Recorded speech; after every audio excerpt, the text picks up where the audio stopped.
गिबियावनो आंनि गासै लोगो नोंथांमोननिसिम खुलुमनायखौ जासिहरबाय। आसाम पुलिस कमान्ड' फंबायमोना ओरैबायदि होख्रावगासिनो दङ एक होननानै बिसोरनि जस बिसोरनि साउन्डखौ खोनानानै आरो बे जिम हलाव बिसोरनि होख्रावनाया बे खोमायाव ओरैबायदि हाबफैबाय दङ जस मोनफालायलांदों गावखौनो बिसोरनि जसखौ बिसोरनि होख्रावनायखौ खोनानानै आंबो जिम खालामनो जस मोनफालायलांदों। सानफुनि दा टाइमा 12टा। बेनिफ्राय आंखौ गोबां फंबायमोनानो बुंगासिनो दङ आदा नों जोबोर हामदों फिसा जादों मानो हामदो आं खोन्थागासिनो दङ मा प्रब्लेम मानि थाखाय सोरबा गार्लफ्रेन्डनि सोरबा बायदिसिना ना मानो हामदों आं मानो फिसा जादों बे भिडिअनि गेजेरजों आङो खोन्थागासिनो दङ। बेनिफ्राय दाखालि बावै मा जादोंमोन आसाम आरो मेघालयानि गेजेराव मोनसे दावराव जादोंमोन थांनाय बुधबाराव बेखौबो आं खोन्थागासिनो दं दिनै मा जाखो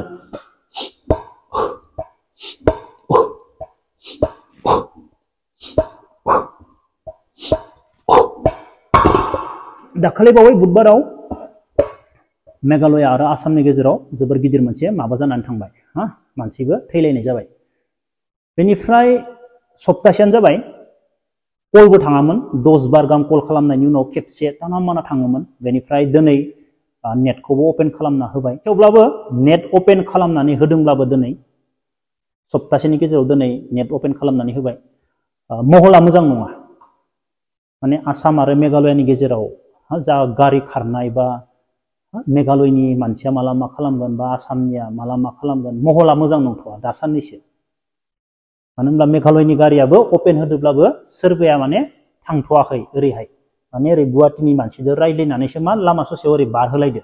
दिनै सानसे साननैया बेफोरबायदिनो जाथ'नो हागौ। बेनिखायनो आं सानो सोरबाफोर मेघालया शिलंआव बेरायनो फैनो गोनां मानसिफोरा साननैसो थाथ' बेरायनायालाय मा जिबना थांनानै थायोब्ला बेरायबाय थानो हागोन दा माने महला मोजां नङा। बेनिखायनो सोरबाफोर फैनो गोनां दङब्ला दा साननैसोखौ नेनानै थाथ' मा जायो खुनु गेरेन्टि गैया। मानो होनोब्ला मेघालयानि मानसिखौ बुथारनाय जादों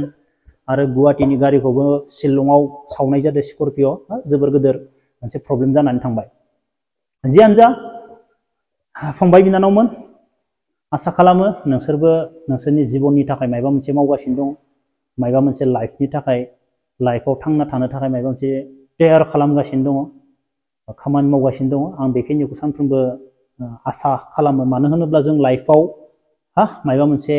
खामानि मावनानै लानो हायोब्ला बेनि इन्जयानो आलादा जायो।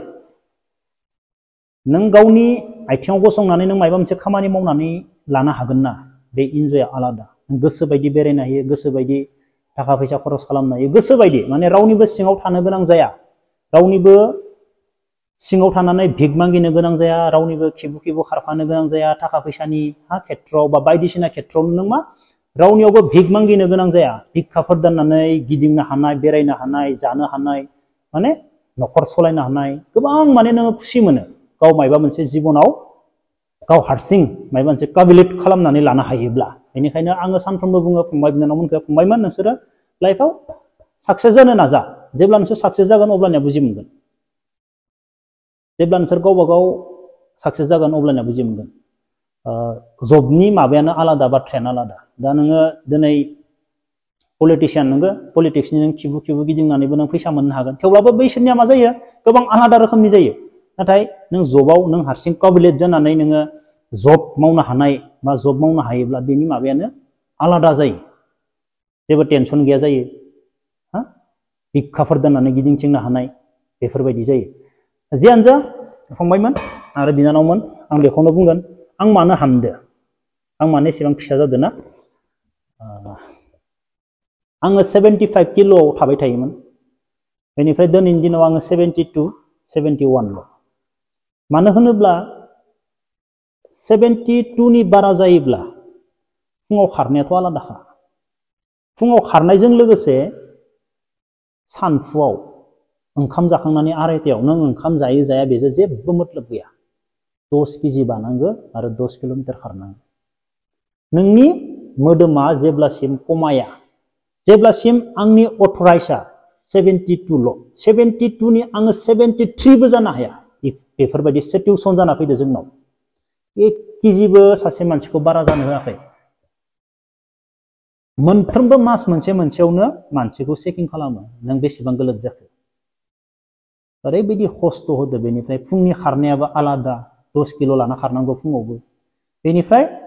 आरो सानफुआव ओंखाम जाखांनानै सानफु गेजेराव नों जायो जाया बे जेबो मतलब गैया नों खारथारनांगोनानो नङाब्ला नों न'आव थां बेफोरबायदि सिचुएसन बेनिफ्राय मा दानि आं सानफुनि 12ता होनदों ना सानफुनि 12ताब्लाबो मा आङो माने वर्कआउट खालामनो गोनां जादों नङाब्ला बैयाव 10 किल' लानानै खारनांगोन आं ओंखाम जाखांनानै अब्लानिया मा अबस्था जागोन 10 किल' लानानै बेयाव खारबोयोब्ला बेनिफ्राय मोनसे मिनिथावथाव काहानि आरोना जेनेबा खालि चेक खालामबाय दा आंखौनो चेक खालामबाय आंनि गोलोदा बेसेबां 75 ब्ला सोरबाया मा खालामदो 72 होदो अके लिरना होबाय आंना 72 70 हा जाबाय लिरना होबायना बेनिफ्राय नेक्स्ट सप्तासेनि उनाव सुफिनबाय अन ग्राउन्ड सुबाय दा मानसिखौ लाबोनानै सुबायबा मा जाखो 75 आं 75 मोन बेनिफ्राय आंथ' खमायनानै होदो 72 बा 70 होननानै हा खम खालामना होदोंमोन ना बेनिफ्राय अन ग्राउन्ड सुबाय सुनानै मा जाखो नोंथ' 75 फासिबायना मानसिया फासिबायना नों सप्तासे दाखालि बावै नों सप्तासेयाव नोङो 70 होनदोंमोन दिनै नों एसेबां खस्थ' खालामनायनि उनाव सप्तासेयाव नों बोरै 75 जाखो हमजाजोब्बायना सिखावा बेफोरबायदि जादों थारमाने काहानिया सोरबाया 85 खौ 80 खालामदोंमोन गिदिर 85 खौ 80 खालामनानै लिरना होदो बरियानो आरामसे गासैखौबो लेंहरजोब्बाय फै 80आ दिनै नों मानो 85 जाखो सप्तासे खस्थ' खालामनायनि उनाव ओरैबायदि खस्थ' होबोबाय डाबल मानो थगायनाय हमजाबायना दकायदा बेफोरबायदि काहानि जादों अब्ला लोगोफोर जियानो जा आसा खालामो आंनि गासै लोगो नोंथांमोना मोजाङैनो दङ आंबो मोजाङैनो दङ जय हिन्द